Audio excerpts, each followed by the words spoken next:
is Staff Sergeant Laura Valero. And I'm Staff Sergeant Jamie Flores, and this is Huntington Beach Hair Bun. We're from Huntington Beach Recruiting Company in Southern California. We're back today with Sergeant Major Angela Reyna. Sergeant Major Reyna has been in the Army for the last 23 years and is currently in the process of retiring. Okay, Sergeant Major Reyna, thank you for joining us and letting us viewers learn more about your life and career and just your experience in general. Sergeant Major, can you tell our viewers a little bit about yourself, your life, and your career?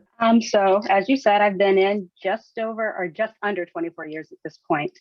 And when I first came in, 1997, I came in as a 74 Bravo, which is now a 25 Bravo, a Signal MOS. After about 17 and a half years, a new opportunity came up, which was 25 Delta, and it was the cyber realm within Signal. Before cyber became a thing. And I transferred over after being pushed quite a bit because I did not want to do it initially. And then after that, cyber stood up and I transferred over to 17 Charlie to be part of something new and great. So after about 23 years, the Army has decided that I'm having a little bit of issues physically to mandate in. So I am now retiring and I think I'm going to enjoy it. Are you married? Do you have kids? So yes, I am married. I am half of a dual military, well, I guess not much longer, family. My husband is a 25 Delta now within the Cyber Protection Brigade at Fort Gordon, Georgia. We have 7 kids. So quite a bit. My oldest son, who is 22, is now in AIT as a 25 Bravo, where his younger brother, my 19-year-old, is also in AIT, trying to become a 25 Bravo. They're just in different companies. I have another 19-year-old, because they are a set of twins, who is here at home waiting for SATs to drop due to COVID so that he can get into college. I have 4 more girls outside of those 3 boys. Their ages are 17, 15, 13, and 7. So kind of a big age gap. You're busy. Very busy. All right, Sergeant Major.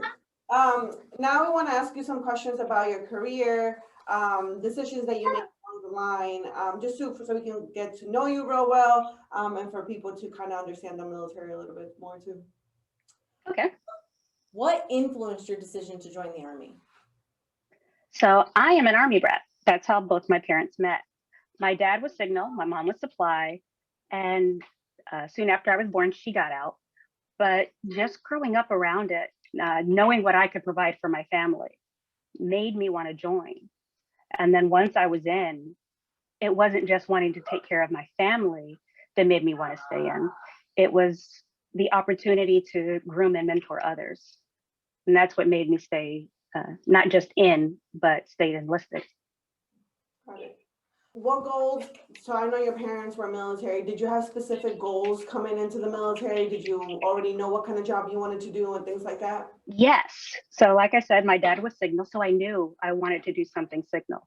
Initially, I wanted to do satellite communications, but that wasn't open. So the next thing was 74 Bravo, which was computers, working with computers. I actually really enjoyed AIT. I did. I enjoyed what I was learning. And then when I got to my first duty assignment, they gave me the chance to build my own computer. The actual question was, hey, do you want a computer? It's like, yeah, okay, well, here's a box of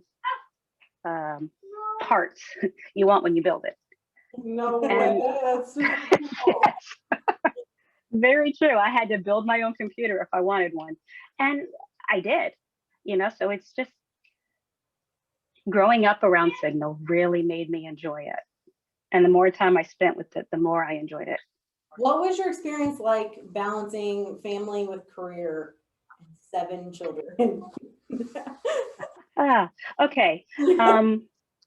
So I actually got started pretty early. I got married before I even joined. So I literally graduated high school, got married and joined the Army all within like a week's worth of time. And not long after joining, I got pregnant. They sent me home for AIT, and I was here with my husband, and I got pregnant right before I got to my first duty assignment. So it's not where a lot of people come in and learn how to be in the military and then have to learn how to have a family in the military. I actually learned both at the same time. So it wasn't learning how to balance them as much as I was learning to be an adult who was in the military and had a family. And I think that might have been what made it the easiest for me. I will say that initially my husband was not in the military, so it was a little difficult to get him to understand some of the requirements. But when you're dual military and you both have the same requirements, it's so much easier to have someone who understands, hey, you know, I've got this night shift going on, or hey, I just got called in and I've got to take care of some things. There's not a lot of explaining that has to get done when you're both in service. But I will say that as my family grew and my career progressed, Sergeant Flores can attest to this.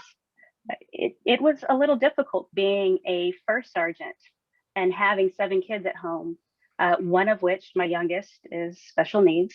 She has Down syndrome, and having to balance the requirements of pretty much mothering, because I hate to say it, but that's kind of what it is when you're in that leadership position, a company, and mothering your kids who require a great deal from you when there were appointments for her endocrinologist, her, oh my gosh, I'm not even gonna get into it.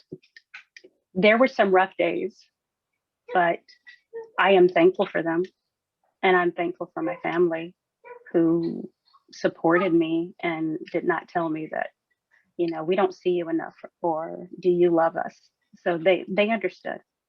Okay, who would you say was your most influential role model through your whole entire career? Who did you go to the most for advice? My parents. I know that's not a lot for people to hear when you talk about military role models, but the fact that both my parents served, they understood. And even though my mom did get out to not have to work that balance, they both knew what I wanted, and they knew how I wanted to do it and what mattered to me. So it was easy to go to them with their experience on both sides of as the dependent and as the service member to help me achieve what I wanted. So my parents were my biggest role models and my biggest guiding light within my career. Awesome. Many a times we would be at a company function and mom and dad would be there. It was awesome. They're great. Awesome. Okay, can you tell us about some of your favorite locations that you've been assigned? I know where this is going. Okay, so I didn't hang up a lot of things in my office when I was a first sergeant, so I know exactly why Sergeant Flores made that statement. But I did have one picture that I hung up in my office from JCSE, Joint Support Command Element. JCSE is a, how do I explain this? It is a signal blending from all 4 branches of military. Well, I guess Space Force now counts, but before Space Force. So it was Army, Air Force, Navy, Marines, and all their signal MOSs in one location, MacDill Air Force Base, right in the middle of Tampa, Florida. And oh my gosh, I loved my time there. It was probably one of the most difficult assignments I had in regards to TDYs and deployments, and just it was nothing for me to have to get a phone call and be in at 3 in the morning and still not come home till 10 or 11 o'clock at night. And I did that as a single parent. So I felt horrible. I mean, I actually remember there were days that I cried because I felt like I wasn't being the mother to my kids that they deserved. But if you were to ask my boys about their favorite assignment within my career, it's the same place. They loved it. We were such a family in that unit that we all lived so close together that on Friday nights, we took turns who was serving dinner. And every Friday night it was at a new place and my kids were with me. But it was such a family atmosphere inside the workplace and outside the workplace. Even though it was so demanding, I would go back if I had the chance. I really, truly enjoyed the work I did because I felt like it mattered. Okay. Now, looking back. go ahead. Oh, looking back at which branch of the military to serve, what drew you into the Army? Besides the fact that your parents were already in the Army. Right. Or had been in the Army. So, as I had mentioned, I got married right out of high school. And even though I had the chance to go to college, I couldn't understand where college was going to allow me to provide for my family right away, where the Army gave me that opportunity. I knew I wouldn't have to worry about where we lived, what we ate, their medical care.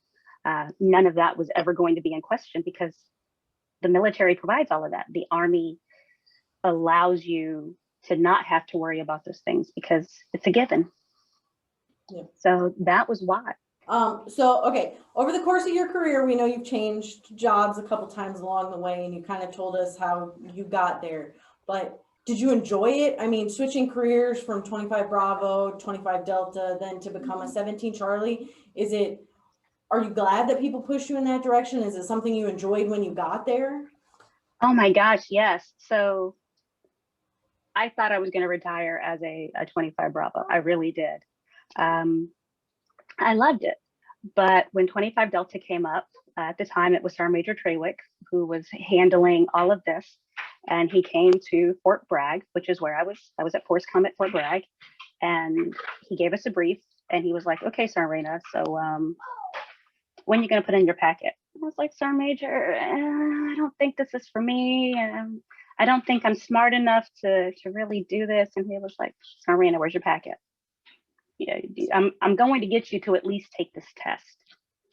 So 5 of us took the test. 2 of us passed. I was one of the 2, obviously.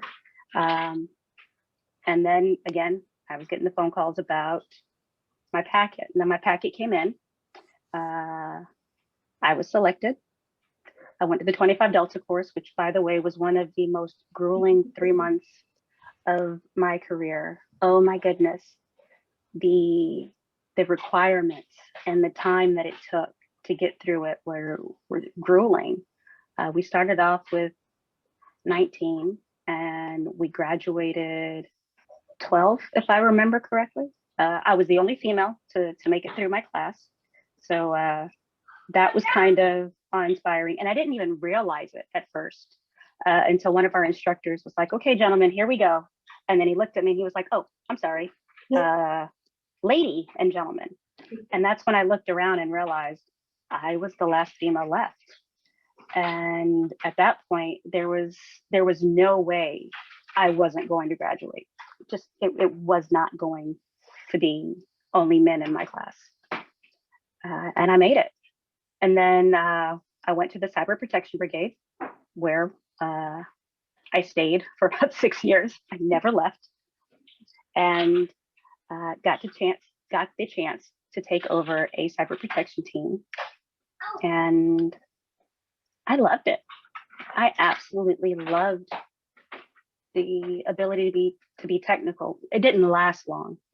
Once you progress and you're in leadership positions, your ability to be technical is pretty much taken away from you. Not in all cases, but in quite a few, which is why I think cyber stood up to allow 25 Deltas to maintain their technical ability throughout their careers, because they don't really have leadership roles. They don't have a first sergeant position. They don't have a command sergeant major position. They are meant to be technicians, where 17 Charlies have to play both sides of the field. But then I went 17 Charlie because it gave me a little more control of my career. And I loved that just as much, probably more so with that chance to be a leader and a mentor. And I'm hoping that I had an impact on those female soldiers that worked for me, because I didn't have a lot of female leaders coming up. Yeah. So for the people that are watching, can you tell us a little bit of the difference between a 25 Delta and a 17 Charlie? So 25 Deltas are the first line of defense within a cyber realm. They are still signal soldiers. So you're going to see them within your line units. You're going to see them at your brigade level, your battalion levels. And they are the ones who are there on the battleground, so to speak, ensuring that vulnerabilities are not, are being mitigated. They are ensuring that the day-to-day functions are going the way they're supposed to, and that the users aren't creating any additional vulnerabilities, that they're following the policies and procedures to protect our network.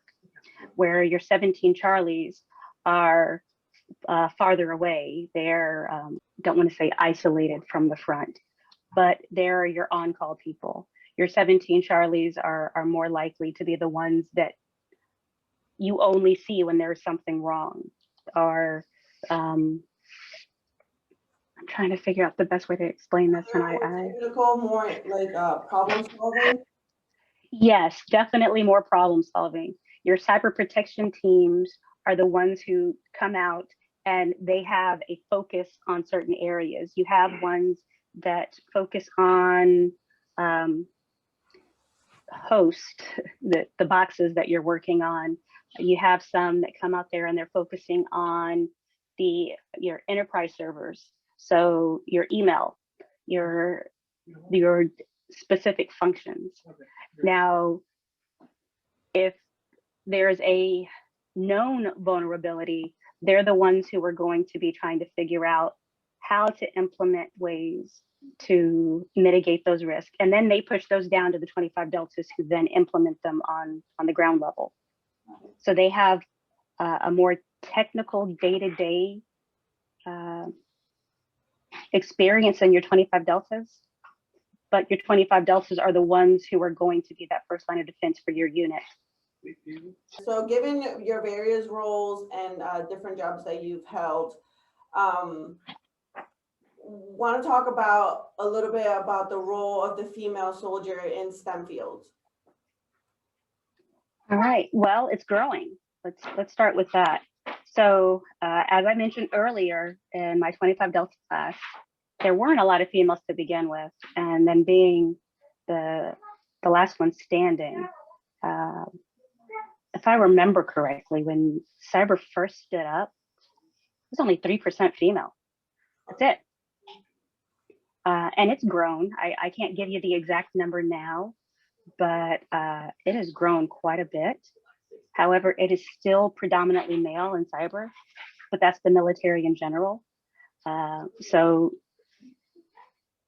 Signal seems to be one of the places where there is actually a decent number of females within any career field. So it wasn't difficult coming up. I will say that there were some challenges here and there being a female in STEM, because sometimes they don't expect you to be able to keep up. And I think that's because they're not used to seeing females there. But it's changing. It's changing. Some of the smartest people within STEM that I know are female. And I think it's great. What progression have you seen of females in terms of opportunities in key leadership roles? We talked about how they were wow, so singular. That are they having the opportunity? I know you obviously have, but are we seeing more females in leadership roles? Yes. At one point in the cyber protection brigade alone, they had 5 first sergeants total. 3 of them were female. Nice, I like that. Yes, it was awesome. The company in which I was a first sergeant for, there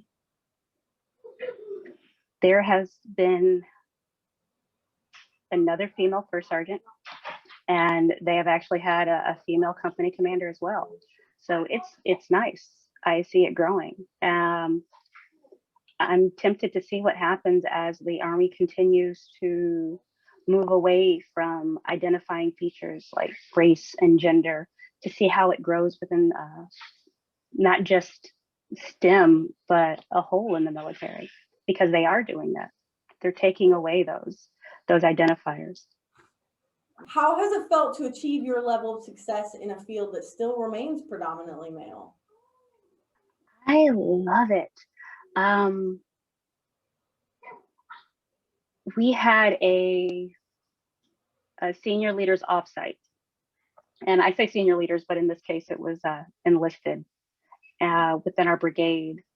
And I had a sergeant first class who is a cyber protection team in COIC, female, tell me that my presence alone meant something to her as a sergeant major. Because currently in our brigade, I am the only female sergeant major. So she didn't even know I existed. She had never seen me. We were in different battalions, and never even spoke to me. But on the last day, she stood up and she let it be known that it wasn't just that I was a female, but that I was a minority female, being that I'm Black, Hispanic, and a female within a STEM field. She said it gave her hope. And that's really what I want to be, if nothing else, is hope for others. Do you recommend the career path that you took, or just straight to 17 Charlie or 25 Delta? As a female, what do you think, it's more appealing to other females? So I think if there's anyone who enjoys, whether it's gaming or sitting at a computer, building web pages, dissecting computers, if you're interested in anything, hacking, whatever you want to call it, if you're interested in that realm, yes, oh my gosh, cyber is great. You learn so much within the cyber field. And I'm not just talking about the training portion, not just the AIT, your individual training, which is actually pretty long, I'm going to be honest, but it's worth it. And then you get to work. There is so much more to learn. So if you're interested, yes, oh my goodness, cyber is definitely where you want to be, because you will learn every day. And if you're not learning, it's because you don't want to. Any female, male soldiers as well, but we're talking females particularly. If this is what they enjoy doing and they want to learn every day of their military career, you are not going to find a better MOS than 17 Charlie. Okay, in your opinion, are female leaders and mentors an important key to the success of young females in your field? Yes. Short answer, yes. Long answer, to know that someone else has done it always gives hope, because now it's not because now it's not unachievable. Now that it can be reached. Someone has done it. That grass, oh my goodness, I can't talk today. That glass ceiling has already been busted. So you're not working twice as hard to prove you are almost as good. Somebody's already done that for you. You just have to keep chugging along. So having females who have already done it just shows that it can be done. And there's no reason to believe it can't. I know there's people think that between having a family and having a career in the Army, do you think that it is doable? Of course it is, because you've already done it, but is it hard? How do you feel? Did you have a support system? So yes, and yes. And actually I'm looking at my kids right now. So yes, it can be done. Yes, it is difficult. And yes, I had a support system. So I have spent a good portion of my career near home, which it's not common, not at all, but being a signal Army brat, and then going signal and cyber, and it being right here at my home where I grew up, I had my parents. And even when I didn't, and I was at ForceCom, where we traveled about 3 weeks a month, a week at a time. So we got to be home on the weekends. It was right after my youngest daughter was born. My mom would come up and help my family because my husband was active duty as well. She drove up from Fort Gordon to Fort Bragg, which is about a 4-hour drive each way. And she would ensure that the breast milk that I had pumped and frozen was thawed out for my daughter, that my family had meals and they were good to go. And I would come back that weekend and she would leave. Or if I was doing a turn and burn, as we called it, she stayed through the weekend and then on to the next week.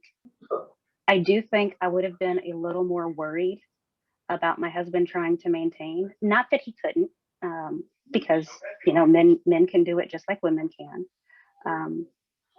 But knowing that he had that support made it easier for me to leave home. And then being here and having my time as first sergeant, or even doing distance learning for the Sergeant Major's Academy, which, by the way, I don't recommend. Oh my gosh, trying to do that when you have a house full of kids is it's strenuous. But my kids understood. I actually broke down into tears when I pinned, thanking them for the patience that they had with me, because there were times they did want mommy's attention and they couldn't have it completely. I could only give them a fraction of the time, or I couldn't give it undivided because I'm trying to type and talk. It can be grueling, but it can be done. And at some point, you do have to put the military aside and focus on the family. And sometimes you are going to have to put your family, I don't want to say to the side, but on the back burner a little bit, and give the military its due, because it's providing. But I wouldn't trade either. I wouldn't. The military has given my family so much, and my family made me the leader that I was. So I couldn't have been a better mom without the military, and I couldn't have been a better leader without my family. That's amazing. Okay. The last thing we want to ask you is, what advice would you give to those individuals that are considering the Army or are already future soldiers and about to ship out for basic training? Basic is probably going to be the hardest thing you have to do, because what is my dog? Because you're learning, you are being reshaped into somebody amazing. And it's not that you aren't amazing now, because the fact that you walked into the recruiting station says something about your character. But you're going to be reshaped to be something even stronger. But after that, the easiest thing you can do, be in the right place at the right time, in the right uniform, with the right attitude. And everything else is easy. Every day isn't going to be a good day, but every day will be something different. And if you're in a position that you don't like, you're working with people you don't like, you have a job you don't like, everything will change. Within 3 years, someone's going to leave, you're going to PCS, requirements will change. But 3 years is the most you will ever have to deal with anything in your military career, because it is always changing. So if you can stick it out, if you got through high school, you can get through any assignment in the military, because high school was 4 years. Change has come within 3. Good point. Yeah.